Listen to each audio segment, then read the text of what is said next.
یہ کریڈٹ لینے کی کوشش کی بازار میں چاہ کے کہ جی میں نے دیکھے نا 27ویں آئینی ترمیم میں NFC بھی بچا لیا, صوبوں کو بھی بچا لیا, اور ہم جناب اپنی انڈیپینڈنس بھی رکھے ہوئے ہیں, اور اپنی ماں کا اور نانا کا اور باپ کا میں نے بدلہ بھی لے لیا جوڈیشری سے جو ہمارے ساتھ وہ زیادتی کرتے رہے. تو وہ سندھ میں بہت اترا کے چلتے ہیں اس بات کے اوپر.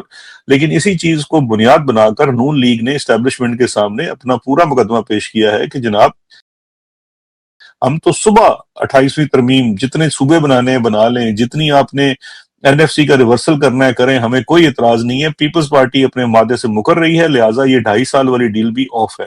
اور اسی چکر میں انہوں نے ضمنی انتخابات کی صورت میں وہ جو اپنا نمبر گیم بھی ہے وہ سیٹ کر لیا ہے. تو یہ اس وقت ٹوٹل سیناریو جو ہے وہ بن رہا ہے. لیکن ہڈی وہیں پھنسی ہوئی ہے, نواز شریف کا دوبارہ وزیر اعظم بننا. اب ذرا اس کو تھوڑا سا آپ اس کو براڈلی دیکھیں نا, اس وقت مسئلہ یہ ہے کہ عہدے 2-3 ہیں, بندے امیدوار بہت ہیں. وزیر اعظم نواز شریف دوبارہ بننا چاہتا ہے, سب سے بڑی اس کے رستے میں رکاوٹ عاصم منیر نہیں ہے, عمران خان نہیں ہے, شہباز شریف ہے.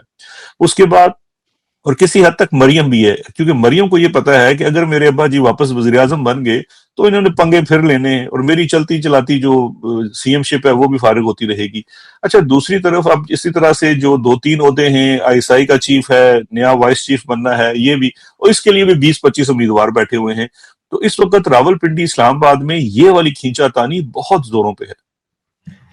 عمران بھائی لاسٹ کوشچن آپ سے, کیونکہ کچھ پس پردہ بھی ہو رہا ہے, ہم ان چیزوں کو ڈسٹرب نہیں کرنا چاہتے. یعنی آپ ان کو بتا دیں میرے اس وقت ہانڈی جو ہے چڑھائی ہوئی ہے دم پہ. میں یہی عرض کر رہا تھا صابر بھائی جی کہ ہمارے ہاضمے کے لیے بہت ساری چیزیں ہیں, وہ ہم ہضم کر لیں گے.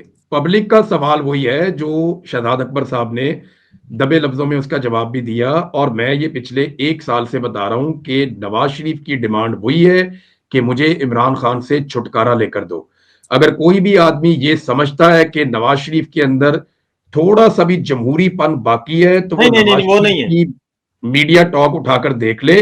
میاں نواز شریف کا اور پرویز رشید کا گھنونا چہرہ پوری قوم کے سامنے آ چکا ہے, اور بڑا کلیئرلی آ چکا ہے. ان کا ڈیموکریسی کے ساتھ کوئی تعلق نہیں ہے, یہ سویلین سپرمیسی میں ماننے والے نہیں ہیں, یہ اپنے مخالفین کو کرش کر کے, ختم کر کے اور پورا میدان خالی کر کے اکیلے کھیلنے کے عادی ہیں. عمران خان صاحب جو کہتے تھے نا یہ اس کے ساتھ کھیلتے ہیں ہمیشہ, امپائر کو ساتھ ملا کے. تو یہ ایگزیکٹلی میاں نواز شریف صاحب نے ثابت کیا جو عمران خان نے کہا تھا, بات وہی ہے. یہ عمران خان سے پکا چھٹکارا چاہتے ہیں, اور اس چکر میں میاں صاحب بلیک میل کرتے رہتے ہیں. جب ان کا داؤ لگتا ہے وہ یہ ڈیمانڈ, میرے خیال میں وہ بار بار اسی ڈیمانڈ کی وجہ سے, اور کوئی بات سمجھ نہیں آتی, اس کے علاوہ کوئی بات لاجیکلی ہے نہیں. سر نون لیگ اور آل شریف کی سیاست ذوالفقار علی بھٹو کی پھانسی اور ذوالفقار علی بھٹو کے جسد خاکی کی کوکھ سے جنم لیتی ہے. یہ ان کی سیاست وہاں سے شروع ہوئی ہے اور جو آج تک جاری ہے. اس دوران بھٹو خاندان کا حشر نشر ہو گیا, لیکن اس آل شریف کا بال بھی کوئی بیکا نہیں کر سکا, اور اب وہی چیزیں ہیں. تو اسی کے ساتھ تو دیکھتے ہیں جناب 9 من تیل اور پھر رادھا ناچے گی یا نہیں. اور دوسرا یہ کہ تمام انسٹیٹیوشنز اس آل شریف کے غلام بنانے کے لیے ان کے سامنے سربسجود ہوں گے یا نہیں. اجازت دیجیے, اللہ حافظ. اللہ حافظ. شکریہ جی, اللہ حافظ. Thank you.